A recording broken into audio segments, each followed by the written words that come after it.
out where the coyotes yip and cry. Stout-hearted pony on the fly, got the rolling hills before me, the prairie wood above. Got a letter and a promise from the sweetheart that I love. I'm about the richest gal I know, rhyming the ranges as I go. All my silver's in the stardust, my gold's in the moon, all my treasures in the trail I ride, the love I'm seeing soon. Out where the wind blows free, I'm never going to leave. Wearing my heart upon my sleeve, I'm riding home to you. Oh, the lady, oh, the oh, the lady, oh, the lady, oh, the lady, oh, the lady, oh, the low, oh, the low, oh, the lady, oh, the lady, oh, the low. Blue shadows start to fall, moon lights the canyon wall. Bravos ringing, I'm 10 feet tall, I'm riding home to you. Woo!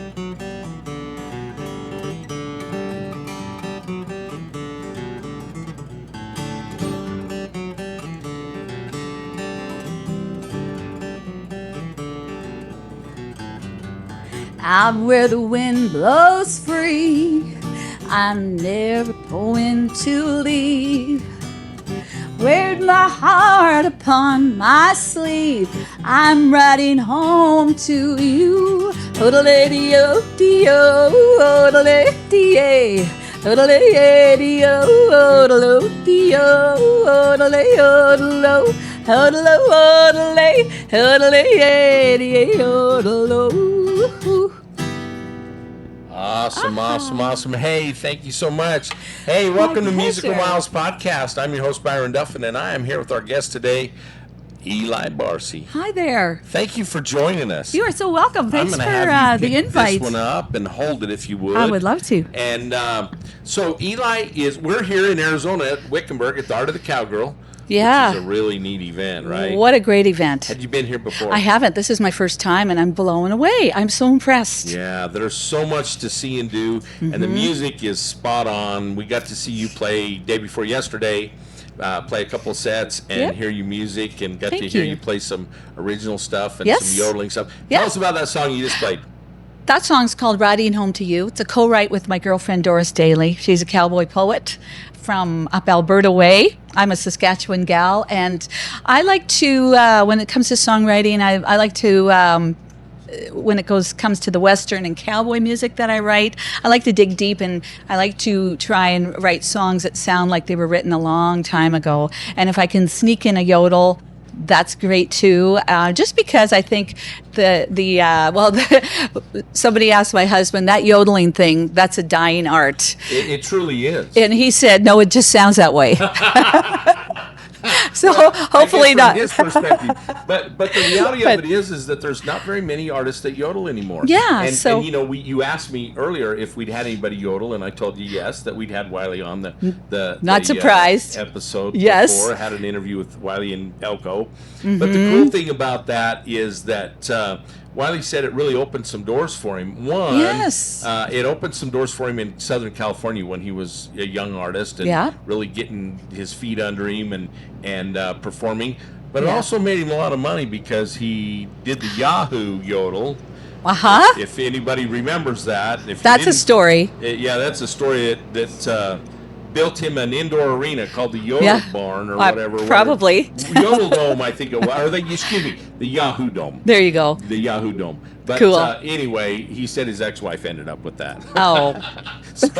But nonetheless, what a talented guy. And yodeling is such a cool deal. Thank you. It's fun. That you just don't hear it. No, and you can't yodel sad. You can only yodel happy. It's kind of like the banjo. You know, people think it's maybe a little on the corny side, the yodeling thing, but it's going to make you smile, whether you dig it or not. Yeah. My mom got me into yodeling. Long before I was singing, although I grew up in the Western lifestyle, and that's my heritage, I was recording country music for country radio. Okay. And beating down that path for a long time. And I wasn't doing a lot of cowboy music because I grew Sure. up with that. And it was kind of, it wasn't as interesting to me until I started seeing that there's all these, that's a whole other world of performing, Sure. and that is my heritage. So it's the real deal when I write and sing about it. And my Right. mom said, you have to learn how to yodel. So always listen to your mother. And she said, people are going to like it. And I'm so glad. So I was 10 years into my career before I learned Really? how to yodel. And I didn't even know if I could. And you don't want to be around anybody when they're learning. No, you want to be far, far away until you get it. So you said your mother kind of encouraged you and taught you. So Yeah. Obviously your mother had some musical experience and some background. Little bit. She didn't What take it was- very far because she No. was a one-room schoolhouse teacher. Oh, really? On the prairies of Saskatchewan. So there was zero opportunities except to sing at the Kennedy Rodeo, Moose Mountain Pro Rodeo that's in the little hometown that I grew up near Right. in southeastern Saskatchewan, and maybe the occasional event like the Christmas concert at the school, Sure. things like that. So, One room schoolhouse. How many kids was she teaching? she said probably about 30 max, and that's Wow. grade 1 to 8. Of course, Right. when you're done Now, grade did you 8, go to you're school? done. Did you start school in that same place? No, I'm Okay. not that old, but Oh, okay. Well, But I do you- know but there's some it doesn't hurt to ask. communities in Saskatchewan. Yeah, That's kind of that's vast country. It's big and open. And I told you, we Yes. were talking before that I've never seen so much canola in my life. That's so many right. beautiful yellow flowers, fields and fields of yellow it is beautiful in the summer. rapeseed, canola, yeah. whatever you want to call Yeah, it. and but it's- sometimes if the year is right, you'll get a flax field, which is Yes, blue, blue, and yellow. it might be when the yellow's just going out, the blue's blooming, and you might get to see both on either side of the road, and Right. beautiful, Oh, it is beautiful, both so with a pretty. different color blue sky, Yeah. and Saskatchewan, especially where I'm from, it's pretty flat. Not a lot of trees or hills. They say it's so flat you can watch your dog run away for 2 weeks. Yes. Yeah. You know well, that. I've spent a fair amount of time in the Red River Valley of Yeah. North Dakota, which is similar. Similar. And I tell people you can stand on a beer can and see from one end of the valley to the other. So it's pretty Yes, flat. like that. Yeah. Yeah. So who was your musical influence then in Saskatchewan as a young adult growing up? Well, the Carter family, Mother Okay. Maybelle. Yeah. My dad was a little more of a musician Okay. than my mom, but they were older when I was born. Like my dad was 52 when I was born, so he was done playing Oh my goodness. music, and my mom was 42, and so she was done teaching, and she was just raising her kids on the farm, and they were Okay. working hard on the farm. And my dad was I never even ever got to see him play, but he was the one that could pick up any instrument and play by ear. So I probably really? got that talent from him. But he was a record collector, and in those long cold winter nights on the Saskatchewan prairies, when we have 2 channels on our TV. One's English, one's French, and none of us were French speaking. So there's not a lot to do. Play the Right. records though, and dance Right. and listen to music. So my dad had all the great old records, Kitty Wells, Wilf Carter, Canadian cowboy star, and Sure. the Carter family. I loved the Carter family, and Mother Maybelle, her guitar picking. That's my style of playing the Okay. guitar Okay. is the Carter scratch, actually. Okay. And not knowing that it came from there until much later, I'm like, that's what I'm doing. When they actually put a name on her guitar Wow. style, the Carter Okay. scratch. And so those were early influences. Yeah. And Emmylou Harris, when I started buying my own records, Emmylou Harris, Olivia Newton-John, Sure. these pure voices, and then all the country artists. Dolly, her writing, always was a huge influence because she always wrote about stuff that was real, and Yeah. I was able to pull from a lot of really great artists. And Saskatchewan itself, there wasn't really that many artists that I could, say, oh, there goes, that were well known, and you didn't go out to concerts. There wasn't Right. a lot of things going on, Well, so how and far was it to what's the nearest big the city? nearest big city was Regina. Oh yeah. And so that's capital city of Saskatchewan, and that was 2 hours and a bit. Are you east or west or north? Southeast. Southeast. Yeah. Okay. And so not far in today's standards, No. but back then, like you didn't even go to town 4 miles away. And Right. you go maybe once a week. Sure. And you better get everything you need in that one Sure. trip because you're not going back the next day. Yeah. You know, it's a little different Oh, yeah, time. no, I And grew up on a farm in Idaho, and even though town was only, 2.5 or 3 miles to town, my dad was always cussing, "What are you going to town for? Well, you don't need to go to town every day." So Yes. I can appreciate that. yeah. Yeah. So, and then it wasn't until years later that we find out Joni Mitchell was a Saskatchewan. Like she spent her formative years in Saskatoon. So she's wow. a Saskatchewan gal Right. in a way, Right. but that wasn't part of my growing up. I didn't Sure. learn about her music till later Later. because it wasn't country and I was, Yeah, she was more folk. yes. And then, Yeah. finally my world opened up to all those artists. Sure. And then, but I was much older and Sure. Yeah. So I heard you make the comment. Your yodeling took you to Branson. yes. So you spent 10 Yes. years in Branson? Yes, Is that we what I heard? did. Yes, we Okay, did. So tell me about that. Well, let me back up a little bit because you didn't just leave the farm and go to Branson, did you? Or Correct. Did you Correct, I spend did not. time- Did you spend time in Nashville and other places around? Yeah, I was in Nashville before Branson, but before any of that, I graduated when I was 17. And I knew from when I was 12 that I wanted to play music Okay. for a living. And my parents, and still when I graduated, that was my focus and goal. Where to get started, no clue, no idea. And my parents are like, surely not. You should go to college, university for something. And then maybe Right. the music would be on the side because Right. they didn't get how you could actually get out there and make a living Sure. doing it. So I loved working with horses and cattle, and I thought maybe being a vet. I didn't have the grades to be a vet, so I thought vet assistant, animal health technology. So I headed off to Alberta to a really great college, Lakeland College, and studied that. Okay. But I didn't make it through the 2 years because I took my guitar with me.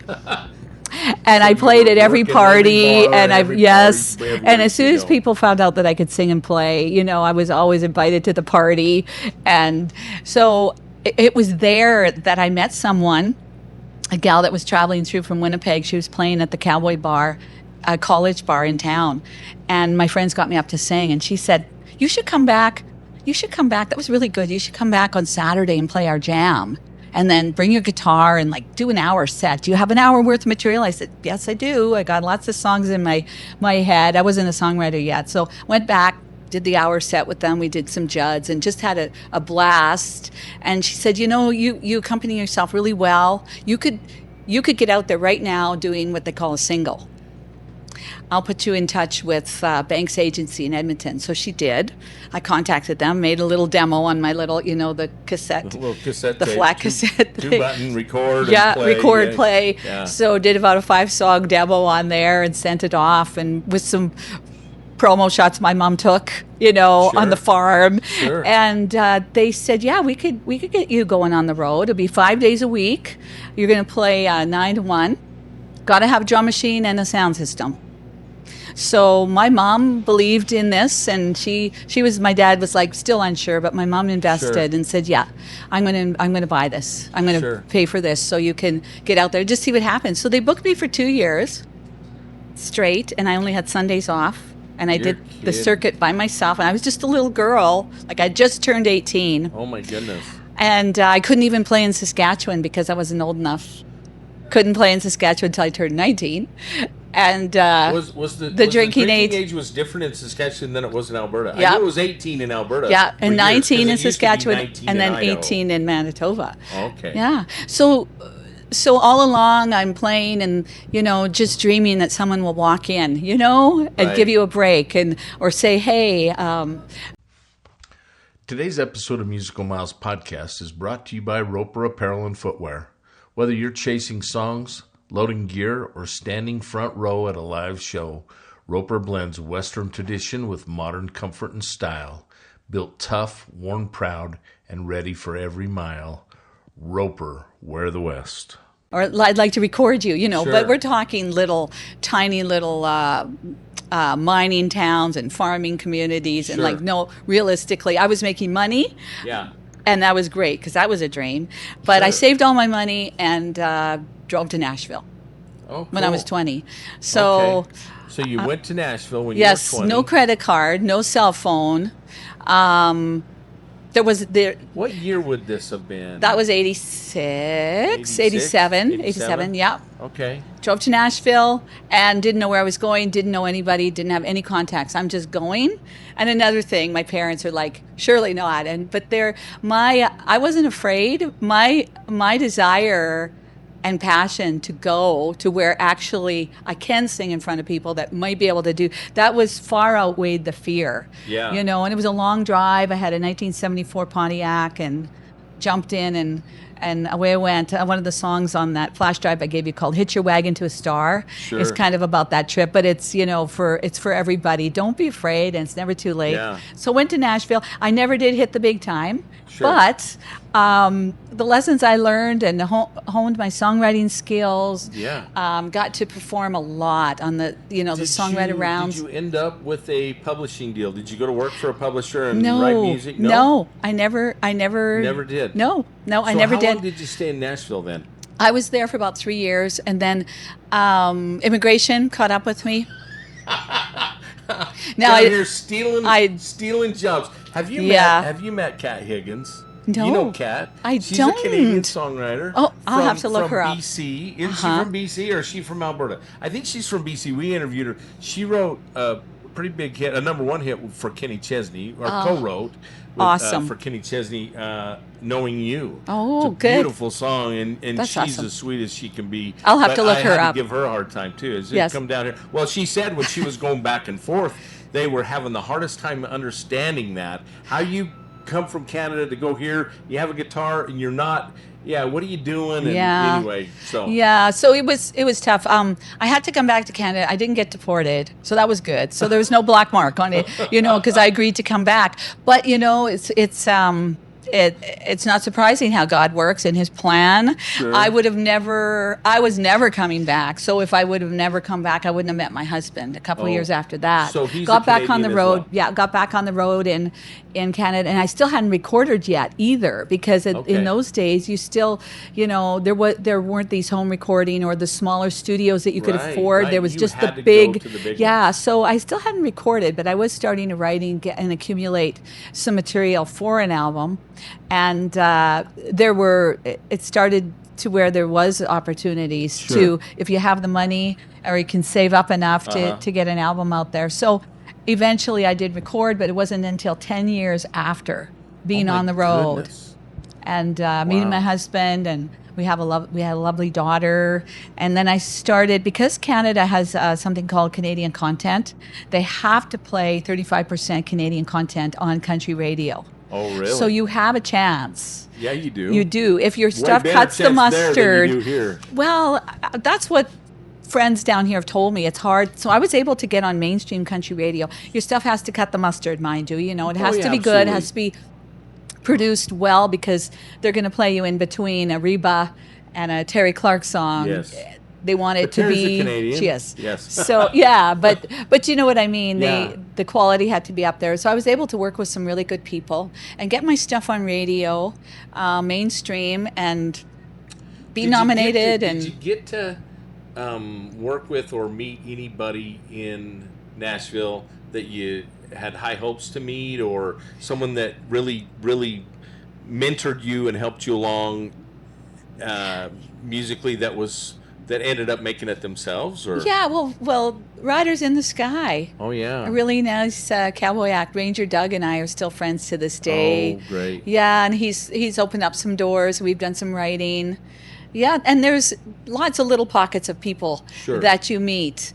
Well, it's all about relationships, right? It is. Yeah. It really is. And And tell finding people your if way. you go, we've met some young songwriters. One in particular, we've had her on the podcast twice, and she still says, "Look, she's really shy and really quiet. And she'd go, write music with some of these writers, but then she'd just go home, and she hasn't really, really worked on building her resume with other writers and really getting her name out there." And so that's been one of the hardest things for her. But the reality of it is, you have to get out there and expose yourself and be uncomfortable, be vulnerable, Yes. And be willing to take a no.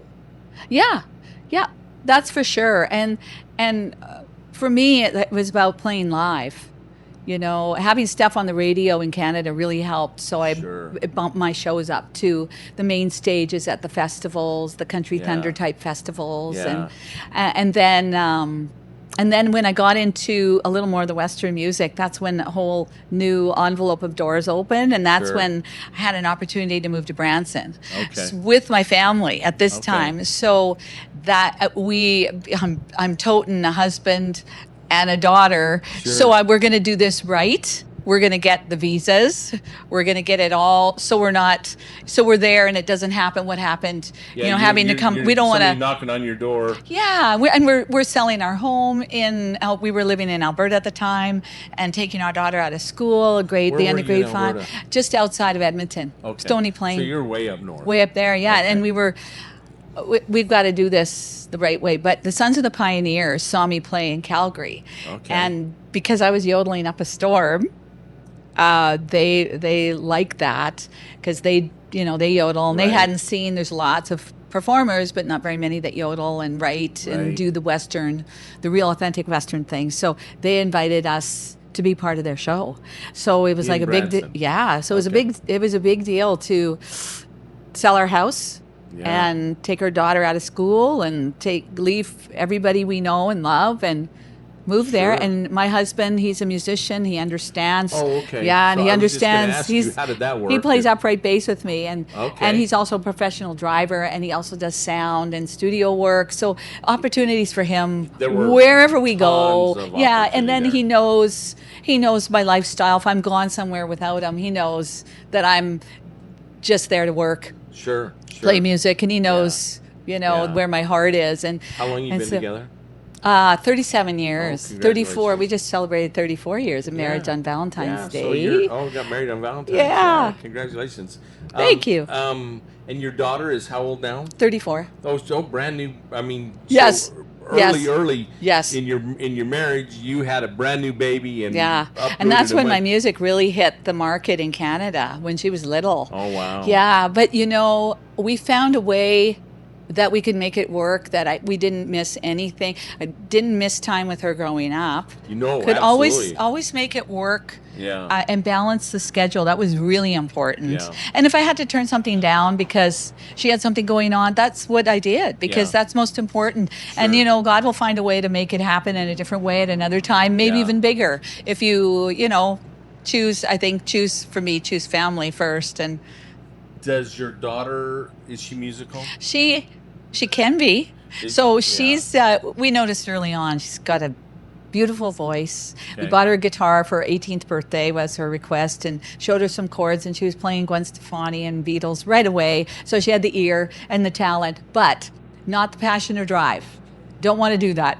Yeah. Mom and Dad don't want to do it. She watched you. I mean, she grew up in the business, and so she's seen. She's certainly that it's not as yeah. We tried to hide the frustration and the hard parts, but we really made the music work. Like, we were able to make a living, a really good living, buy our homes with music money we made from making music, and help her with her college. And but she is very talented.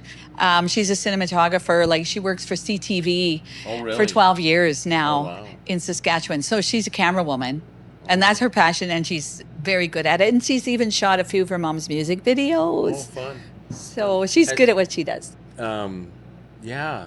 Well, that's cool. Well, and you're extremely talented in other ways. You're an artist. I'm a painter, visual artist. Oils, acrylic, watercolor, acrylic. Yep.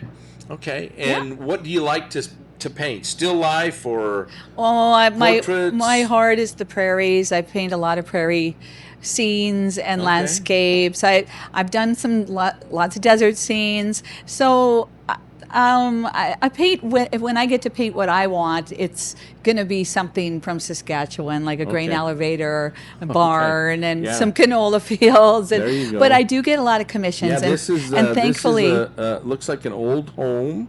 Prairie home is a school. That's like a one-room schoolhouse, like my mom taught, and in something like that. In the front? Yes, and so that's still standing, not too far away from my parents' farm. Oh, cool. And it's just they work around it. They haven't torn it down, and I just love that. Yeah, That's not the school my mom taught just in, then but later you hoping go, and praying that I actually can. That's And then surprisingly, well, it worked out, and so those are commissions cool. really made me Not to outside mention, the box because I'll you do also oil write derricks and books. things I would never. books. Not in Four my on the wheelhouse way. that I thought I could So, even paint. But they say, 3 "Can year you paint children's this?" books. And, Okay. and I always say. Illustrated by me as well. And then my first book was a coffee table book with 34 poems that I wrote and 44 paintings. Oh, wow. And it's called Poems and Paintings from a Prairie Girl. That's my biggest seller. Yeah. It's very approachable, easy to read poetry, and a lot of the poems in this book have become songs. So sometimes when I'm doing a concert where I have a lot of time on stage and it's my time, I'll read a poem from the book, and then I'll do the song version. Okay. So people can kind of see how it just takes a different road when you add music to it. Well, you know, as a performer, and because you write a lot of your own music, but you also do covers. So I got to hear you do Four Strong Winds the other day, an Ian Tyson song, which is so cool. And he was an iconic Canadian and a great cowboy Western singer. And we got to see him, believe it or not, before he passed, in Elko at the Cowboy Poetry Gathering. Actually played with, I think, Tom Russell and Adrian played with him. Okay. And so, and someone else, I'm trying to remember, maybe one of the poets was there. They did a deal at the, what did they call it? The 4G, the Bar G, 4 Bar G, what is it? The Folklife Center? Yeah, in there. in their theater. Yes. Anyway, what a cool deal that was. But we've also had the privilege of interviewing Corblund, another Canadian. Yep, he's great. So he is a pistol. Love his music and his quirky sense of humor and the way he writes. Real deal. But that's the thing, we love the songwriter aspect of music, and Miss Shanda's mother was a member of the Arizona Songwriters Association. Nice. She passed away 25 years ago, and so so we used to get exposure to music from her on that side, and she'd say, she'd go to Nashville, and then she'd come home and go, I saw this artist at the Bluebird, and you need to pay attention because they're going to be big. And she saw Garth Brooks and Clint Black and KT Oslin and some really great artists that she should have worked for a record company because she could pick them. She had a good eye and ear. She had a good eye and a good ear. That's awesome. But the songwriting side of things is really interesting because a lot of people just think that, like yourself, you write all your own music, and that you wrote it. If you sang it, you wrote it. Well, that's not the case most of the time. No, it's not the case for me, for sure. I love songwriting, and it's nice to have the opportunity to share my songs and my stories, and there's been tons of them, and I'll hopefully be able to write many more songs to come. But there's so many great songs out there. I love covers. I love learning covers, and I think when I'm sitting in the audience, listening to somebody just do, unless every single song of theirs is a hit and you recognize it, it's a nice treat for the listener when you throw in something. Yes. Oh, yeah. That they recognize. And for me, it's not about me. Yeah. It doesn't matter if it's an Eli Barsi concert or I'm here at Art of the Cowgirl, which it's all about the Western horsewomen here, and the music's just sprinkled in. Sure. Wherever I am, it's about the audience. And from my 40 years experience, they want to hear covers. Well, sprinkled in. You're done an entertainer. Well. You're an entertainer. That's and it important, is hard. Even as a podcaster, we interview, Eli Barsi, but we've also interviewed Corblund, and we've interviewed some of those who are recognizable. But even Dean Dillon, a lot of people don't know the story and don't know about Dean Dillon. And when you start to tell them that he had 87 cuts with George Strait and he wrote 11 number ones for George, then they go, I say, you don't know who Dean Dillon is, but you know his music. Yes. Have you had the fortune of having any cuts with any other? Not big ones. No big cuts. No but big you have ones. other artists have cut your music. Yeah, here and there, and that's an honor and a thrill. Sure. Yeah, and then there's getting music into film, and documentaries and things like that. And as a songwriter, and a woman, it doesn't matter how old I get, I'll always have that opportunity to pitch music. Sure. To films, documentaries, commercials.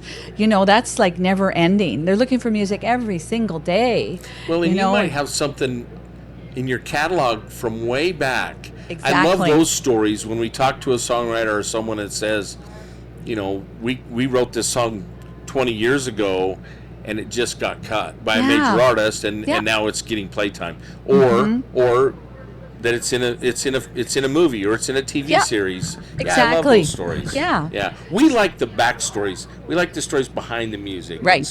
And we like to tell people we hope to think that we're peeling back a little bit of the curtain and the magic from the music industry, so you can see behind and go, oh, that's how that happens and that's why it happens. So you've mentioned you do co-write some. Do you like to co-write? Yeah, I do. I've had a few good songs where we sat down together and started from scratch. Sure. And that's great. You don't always click necessarily. Right. No. So, like I was saying with this gal pal of mine, Doris Daly, she often writes the lyrics and I'll write the music. Sure. So we're going to do that independently and then put it together. Sure. So, or when I go to Nashville, it'll be the sit-down meetings for sure. So it depends. Do you still go to Nashville quite a bit? I try to go at least once a year. Okay. Yeah, do some songwriter shows, in the round. Yes. They're great. I'm glad you brought that up. We get home next week, and Thursday we are hosting the very first, to my knowledge, songwriter round type show in Idaho Falls, Idaho. Oh, really? To my knowledge, it's never happened there. Yeah. We have a lot of local, and even older artists that have been write their own music, but don't get the opportunity to share that, right? There's not really a platform anywhere. Those young artists are going out to the bars and stuff and playing locally, but I want people to experience. I tell people on this podcast, and I've made posts, listen, don't trust me when I tell you that a live songwriter round is the coolest music experience you'll ever have. Check it out for yourself. Yeah, you really need have to experience. to. Go to a festival. For sure. We do Whitefish, Montana Songwriter Festival. Yeah. And so my goal from this is that we expose the community and we get a good following, and then we bring some bigger songwriters from other places to come in and perform and do a songwriter festival in Idaho Falls. We have a really cool downtown area, so I think it's designed for it. You can walk to 4, 5 to 6 different venues over the course of a weekend. Sounds and perfect. hear music. And anyway, so I'm glad that's happening. I love that. Yeah. Now, do you have a place to do that in Winnipeg or in? Not so much. I belong to Sask Music. It's a really good organization. Okay. They will put on songwriter events. Sure. A couple times throughout the year. But the Country Thunder, the Country Thunder festivals, there's a string of those across Western Canada. So I'm booked at 2 this year for the songwriter tent. Okay. And love those because they're sold out or they're packed. Yeah. You can't get it standing room only. Which is amazing to me because we've been to some really great songwriter festivals: Whitefish, Red Lodge, Livingston, Montana. Now they have one in Vegas that we got to go to last year. They had 50 songwriters with 300 number one hits amongst them. So plus tens of thousands of cuts, I'm sure. Yes. But they're fairly well attended, but they're not overwhelming. And everywhere at all of these events, you're all accessible, right? We can walk up, shake your hand, say, great set. Would you have time to sit down and visit with us on a podcast? And most of them all tell us yes. Yes, that's great. Which is really cool. Yeah. And that's not always the case at a music festival. Right. Those artists are a little harder to get at sometimes. Well, you offer such a great program. Like, I'm just so delighted to be sitting here chatting with you and all the people that you've talked with. I feel like I'm among really good company. So this is awesome. Well, we appreciate you taking time, and I'm My glad you pleasure. reached back out to me this morning. I'm glad we didn't miss you, because you're headed out of town this afternoon. No, I have one more set tomorrow. Oh, you have a set tomorrow. Okay, so today good. was kind of a day off, and it worked Yeah. out good because I Yeah. had some Well, we all people to need a run day into and more the networking and getting Yeah. around doing contacts Yeah. and something like this. You know, Sure, it's nice sure. to do this when it's not have to rush and have my brain on for performing. Right, I can right. just Yeah. And relax that's always and a challenge visit. even for us. Is Yeah. like, okay, we're going to cut this short, and we are really. I can't see. Yeah, we're right there. So we try not to hold anybody hostage for too long because we want to keep a little bit of a I'm having mystery fun. about you. But tell our listeners where they can find your music and your art and your books. All that stuff's cool. So EliBarsi.com. Okay. EliBarsi.com primarily, and then just Google my name and everything will come up. I also have an art website, Prairie Girl Gifts, but you'll find that .com. But you'll It's find all that when you go to connected. EliBarsi.com. Well, I'm you easy handed to find on Facebook. You did hand me the other day. You handed me your business card, which Yes. is really a cool concept. I love it. It had the QR you. code on it, which we do. Yes. Which takes me to your website. Yes. But the other cool thing about it is it's guitar picks. Yes. Yeah. So Other those than are. it screws up your the- card once we punch them out, but Well, if you use them a lot, you're not going to be able to put them back in. But, Yeah, no. But you could also use it as a bookmark. But you're There a you go. picker, so you might Yeah. want to try them. I'm looking forward to it. I think it's a great idea, and I might even steal that idea from you as one of our ways Be to my promote. guest. Because Be my guest. well, even people say to us all the time, do you have a business card? No, but I have this sticker that has my QR code. I love the first sticker. thing you're going to see when you click that is my ugly face because it's open right to the website. So, but no, this is always fun to get to meet someone new and to hear you Likewise. play and hear your music Thank and you. experience the yodeling, because it's once again it's not something where people get to hear anymore. You know, when we were younger, it was a lot more common. Yeah, it was. You know, especially in the Western music. Yeah. But we find ourselves we have been exposed to so many different genres of music in our lifetime, but even with the podcast, you know, we've even interviewed a heavy metal band in That's Texas. awesome. So Well, we're open to sitting down with anybody because everybody has a story to tell. that's right. Music is music, and Yeah. yeah. So I always like to ask this question, couple of questions. Where's your favorite venue to play that you've ever played? I know that puts you on the spot because we don't want to upset any there's quite venues. a few. Yeah. Oh my goodness. Favorite. If you could get up in the morning and go, I want to go play this place today, where would it be? That's a tough one.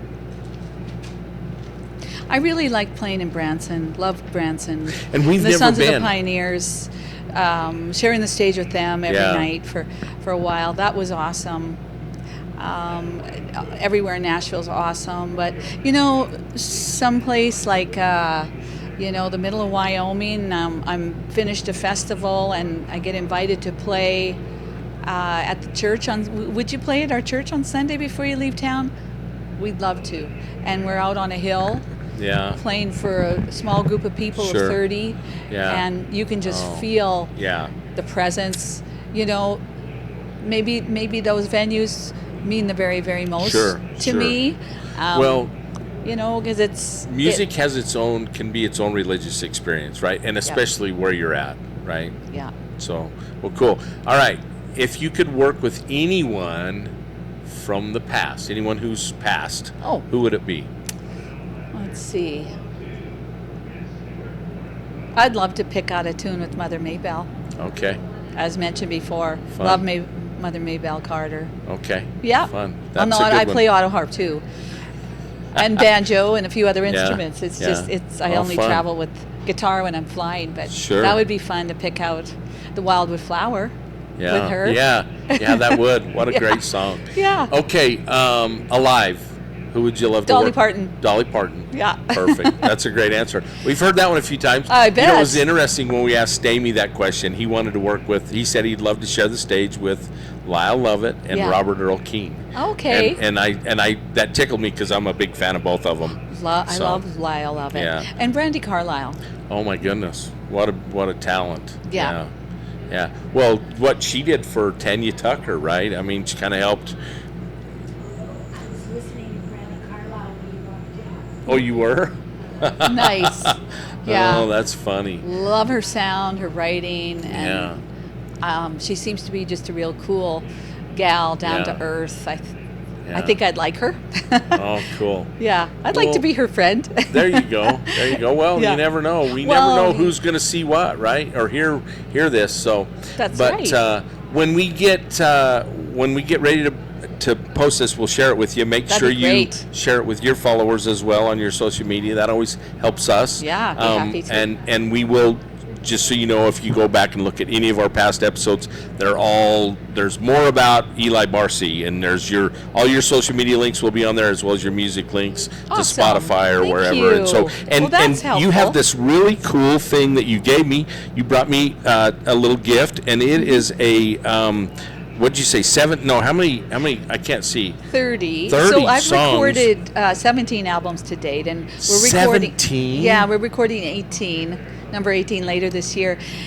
And so when I'm traveling, it's hard to keep them all in stock. Yes. For one thing, and then I might be doing a song off of one that I don't have with me, and sure. And then say 5 titles. Or 17 titles, 5 of each. Yes. Like it's just a big box. Oh no, it's a big.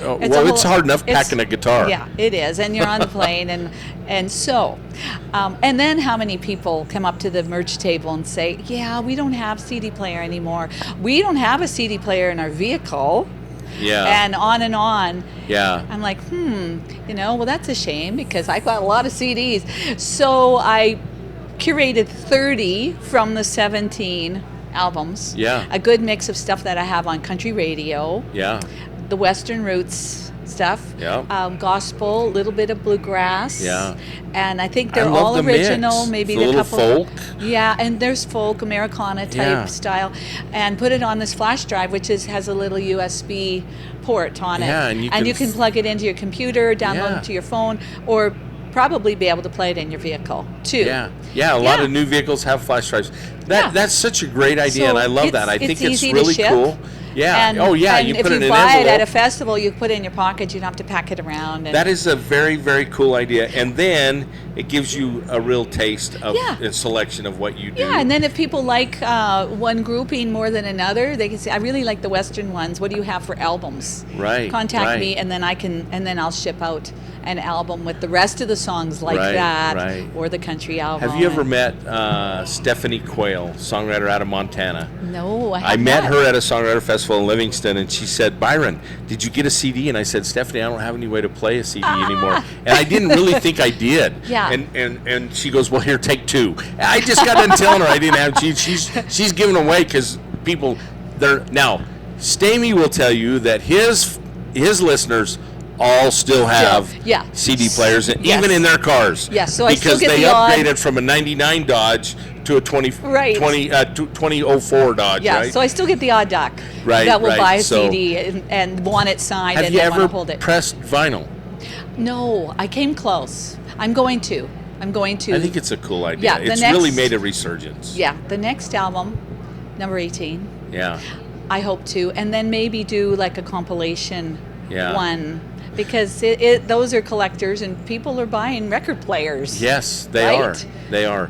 We have a record player. We still have our old albums from high school, right? Yeah, isn't Miss that Shanda fun? was a disco girl, right? So she has her disco albums. I have my Pink Floyd, and she has Fleetwood Mac, and you have Prince. We have very eclectic taste in music. So do you have like a little listening party every date night once in a while and play? We listen to music all the time. Yeah. We have seen in the last average probably somewhere around 400 live acts a year. Oh my goodness. Since we started the podcast. Now, with that being said, because we're always trying to listen, if given enough time and enough preparation, I know a little bit more about you than today I knew a little bit, not enough, but you're an easy interview, and so that's nice. Sometimes you have to pry it out of them. Well, right? you make it easy. Oh, you're very good at this, so Thank you make me feel really comfortable, and I'm having such a fun time visiting. Well, it's always fun. Once again, you have to like people, right? And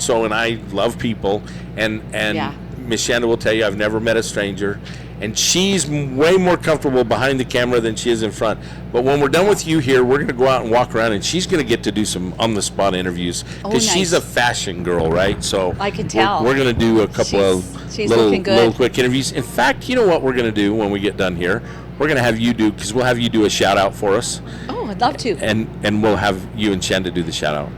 Love to. Anyway, but thank you so much, Thank Eli. you, This has been a lot of fun. Shanda. We look forward to seeing you somewhere pleasure. down the road. I can hardly wait. When we get, hopefully we'll get to see you back in Elko or somewhere. We're headed to next week. No, in 2 weeks we go to Logan, Utah, to the Cache Valley. Not Cache Valley. It's Cowboy Rendezvous. Yeah. So say hi to Dale Major and all the good folks. He's the organizer, and I've done that festival and worked with Dale Major for probably the last 20 years. Oh, fun.